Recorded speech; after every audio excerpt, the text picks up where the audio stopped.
What if the biggest enemy you will ever face is not outside of you, but inside your own mind, quietly controlling your choices every single day? Think about that for a moment, not your circumstances. Not the people around you, but the thoughts you allow to win, the habits you repeat, and the emotions you obey without question. This is where every human life is either built or broken. And centuries ago in Japan around 1553, warriors understood this truth better than anyone alive today. They called it Koku, Chinese letter, the art of conquering the self. Before they ever touched a sword, they were trained to face something far more dangerous, their own impulses, because they knew a simple truth. If you cannot control your mind, you will lose every battle you ever enter, no matter how strong you look on the outside. This is why their entire existence was built around discipline. Not motivation, not inspiration, but control. They woke before the world was awake, not because they felt like it, but because their will was stronger than their comfort. They trained their bodies until exhaustion became normal. They repeated the same movements until pain stopped being a barrier. Every single day was a silent war against laziness, fear, anger, and distraction. And every time they resisted those impulses, they were not just training their body, they were reshaping their identity. In their world, weakness was not something to be ignored. It was something to be confronted directly, because they understood something most people today forget. Whatever you do repeatedly becomes who you are. So if you repeat hesitation, you become hesitation. If you repeat discipline, you become discipline. There is no middle ground. This is where Koku becomes more than philosophy. It becomes survival. The samurai did not wait for motivation. They built systems of action so strong that even on their worst days, they still moved forward. Even when fear whispered in their mind, they did not negotiate with it. They observed it and then they acted anyway. That small gap between emotion and action is where true power is born. And here is what makes this even more powerful. They believed that the mind is like a wild horse. If you let it run freely, it will destroy everything. But if you train it with patience and consistency, it becomes unstoppable strength. So they did not try to destroy their emotions. They trained them. They controlled the direction, not the existence. Now imagine applying that same principle to your life today. Every distraction you resist, every excuse you ignore, every moment you choose discipline over comfort, you are practicing Koku without even realizing it. You are slowly rebuilding your mind into something stronger than it was yesterday. And if you stay with this idea until the end, you will start to see something shift inside you. Not just motivation that fades in hours, but a deeper awareness of control that stays with you in every decision. Because once you understand the art of conquering yourself, nothing outside of you can truly break you again. And once you begin to understand that control is not a moment, but a daily practice, everything about your life starts to change in ways you cannot ignore. Because the real battlefield was never dramatic, it was never loud or visible. It was ordinary moments repeating themselves. The samurai of 1553 did not build their strength in rare heroic events. They built it in silence, in repetition, in the choices nobody sees. Every morning they trained their attention before they trained their body. They did not rush into the day with scattered thoughts or emotional chaos. They first learned to sit with themselves, to observe their mind without being controlled by it. That alone separated them from weakness. They treated every small action as training. The way they stood, the way they walked, the way they breathed, nothing was automatic, nothing was careless. Even eating was an act of awareness, because they knew something powerful. If you cannot control small actions, you will never control big ones. So they refined the smallest details of life until discipline became natural, not forced. This is where most people fail today without even realizing it. They wait for motivation to change their life, but motivation is unstable. It rises and disappears without warning. The samurai did not trust emotion. They trusted structure. They trusted repetition. They trusted systems that worked even when they felt weak, and this is why they became mentally unbreakable. They also trained themselves to stay in discomfort without escaping it. Modern minds are trained to avoid discomfort at all costs, to switch, to scroll, to distract, to numb. But in 1553, discomfort was used as a tool. Cold mornings, physical exhaustion, mental pressure all became teachers. Instead of running away, they stayed present inside it. Because every moment of discomfort was seen as a chance to expand control over the mind. This is where something powerful begins to form inside you when you truly understand it. Discipline is not punishment, it is freedom, because every time you say no to impulse, you are not losing something, you are gaining yourself back. Every time you resist distraction, you are reclaiming your attention, and attention is the most valuable currency of human life. The samurai built their entire existence around this idea. They did not allow their mind to scatter in 10 directions. They trained it to move in one direction at a time, fully, deeply, without fragmentation. That is why their actions carried weight.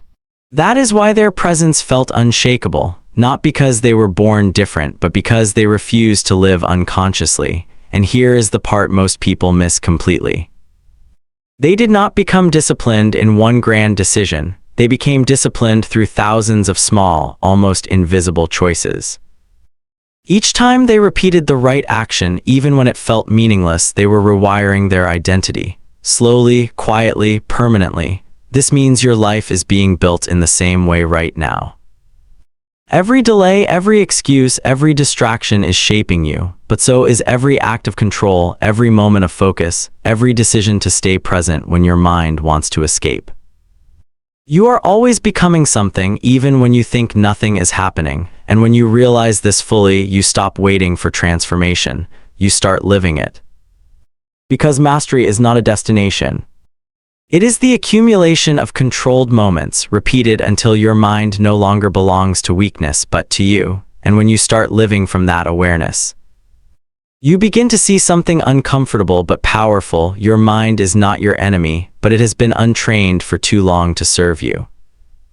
That is why the samurai placed so much importance on observation, not judgment, not suppression, observation. They believed that if you can see your mind clearly, you can no longer be controlled by it.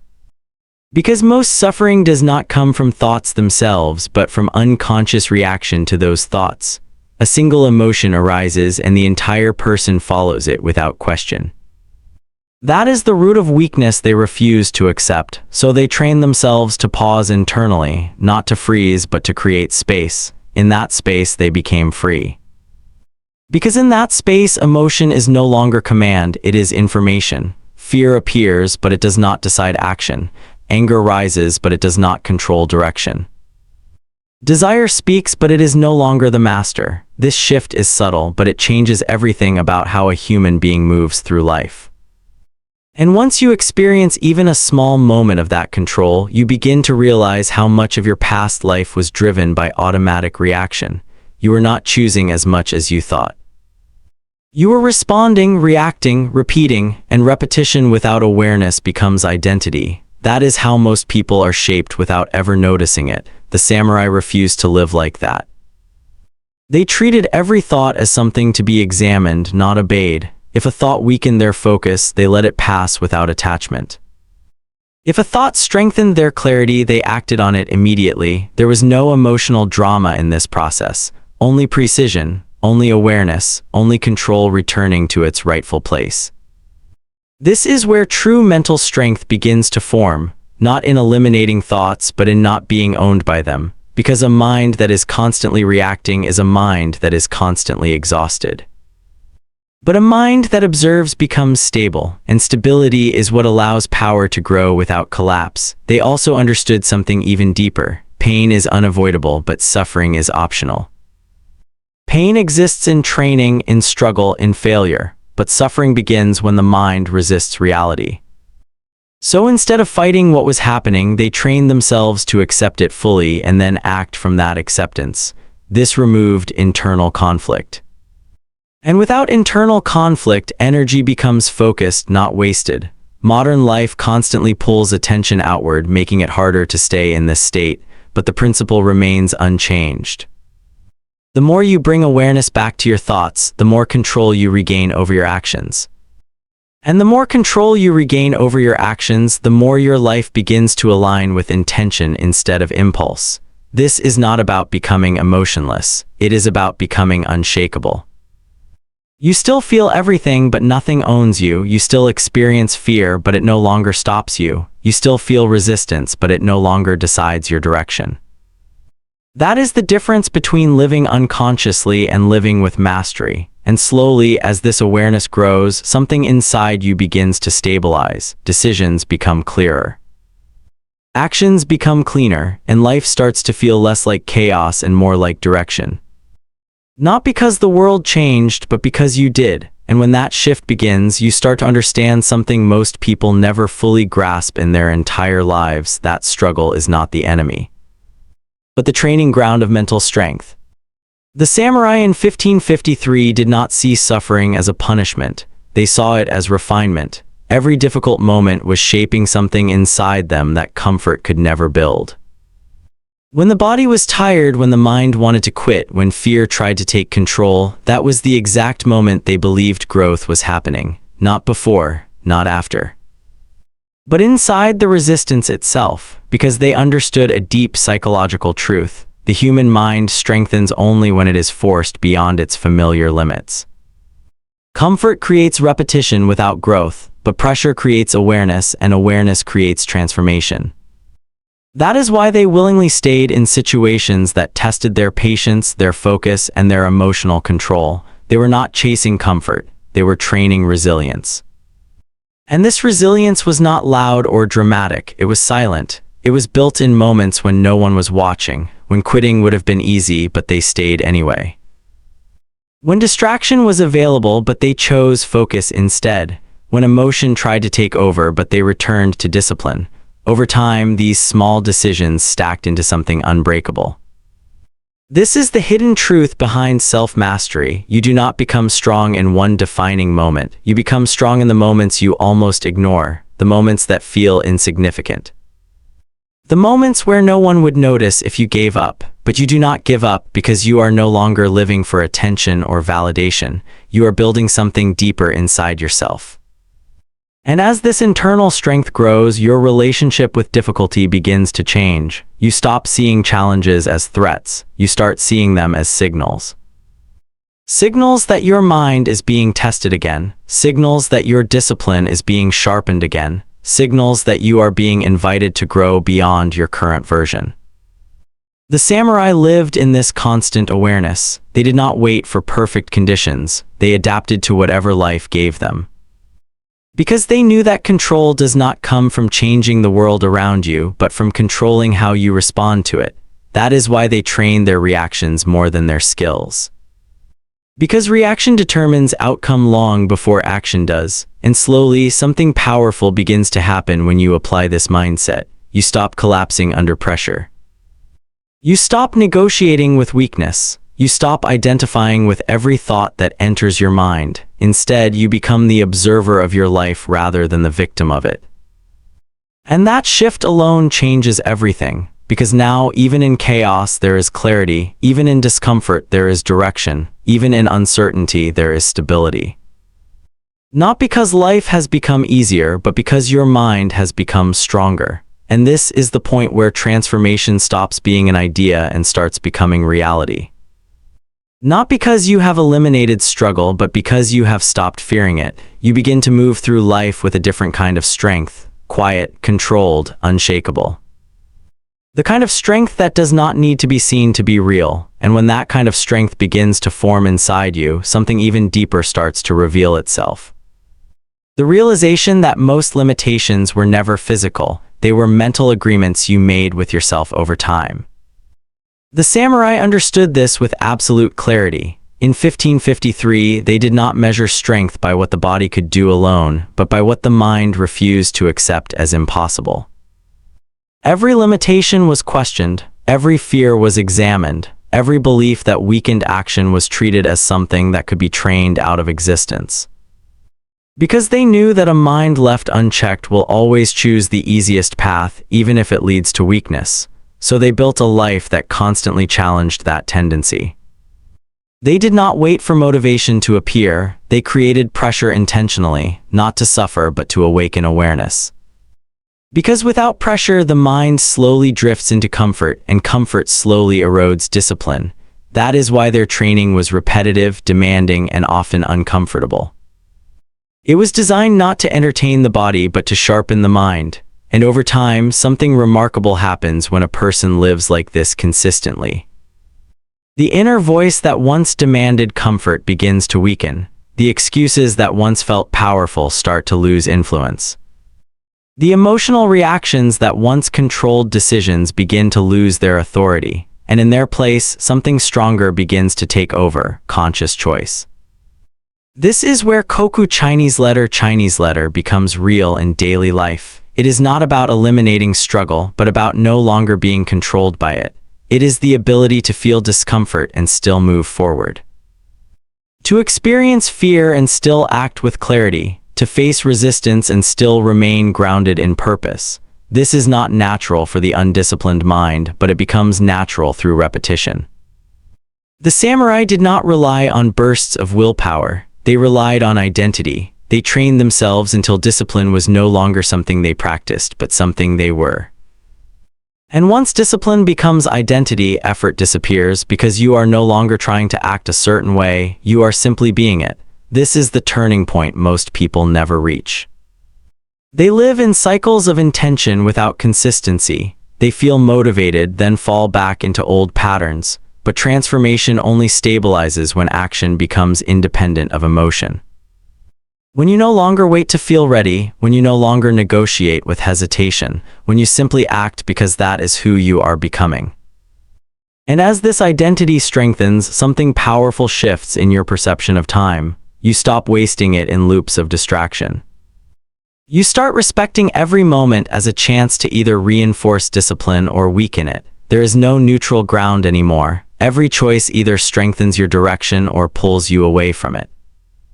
The samurai lived with this awareness constantly. They understood that life is not shaped in grand moments alone, but in the accumulation of small decisions repeated without interruption. And that accumulation is what creates destiny, not luck, not talent, but repetition guided by awareness. And when you finally begin to live from this understanding, you stop searching for external change to fix internal chaos. You realize the source of transformation has always been inside you. And the moment you take control of that source, everything else in your life begins to align with it, quietly, steadily, and permanently.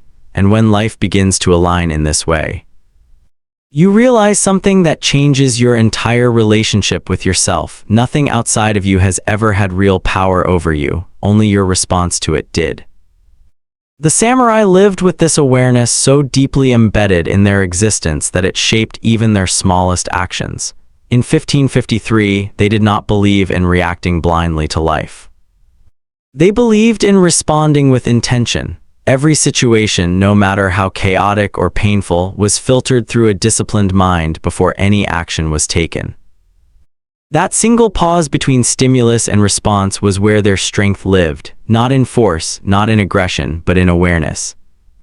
Because they understood something most people ignore their entire lives: the world does not control you directly, it influences you through your reactions. And if your reactions are untrained, your life becomes unstable. But if your reactions are disciplined, your life becomes controlled even in chaos. This is why they train not just their bodies but their perception itself. They learn to see events without distortion, without emotional exaggeration, without impulsive interpretation. This clarity created a powerful shift. Problems stopped feeling like threats. They became instructions. Every obstacle revealed something about weakness that needed strengthening. Every failure revealed something about attention that needed correction. Nothing was wasted. Everything was processed into growth. This mindset removed victimhood completely because there was no external event that could break a disciplined interpretation of reality. And as this level of awareness deepens, something subtle but life-changing begins to happen. You stop over-identifying with your thoughts. You start noticing that thoughts come and go, but you are the one observing them. This creates distance, and in that distance, control returns. Because what you can observe, you can no longer be unconsciously controlled by. The samurai trained this ability until it became instinct. They did not argue with every thought. They did not chase every emotion, they did not react to every internal signal. Instead, they filtered everything through a simple principle: does this strengthen my clarity or weaken it? If it weakened clarity, it was ignored. If it strengthened it, it was followed. This simplicity removed confusion from decision-making entirely. And this is where modern minds struggle the most, because they are overloaded with noise but underdeveloped in awareness. Constant stimulation makes reaction automatic. And automatic reaction removes choice. But Koku Chinese letter brings choice back into the center of life. It restores the power of deliberate action. When you begin to apply this, even in small moments, something starts to change in your nervous system. You begin to slow down internally, even when the world is fast. You begin to think before reacting, even when pressure is high. You begin to choose direction instead of drifting into habit. And over time, this creates a new version of you that is no longer controlled by urgency or emotional spikes. The samurai did not seek perfection. They sought consistency in awareness. Because they knew that mastery is not a state you reach once, but a state you maintain through constant return to discipline, and every return strengthens identity further. And when this becomes your way of living, you no longer feel like life is happening to you. You feel like life is something you are actively shaping, moment by moment, decision by decision, thought by thought, until self-conquest is no longer an idea you admire, but the reality you live without effort.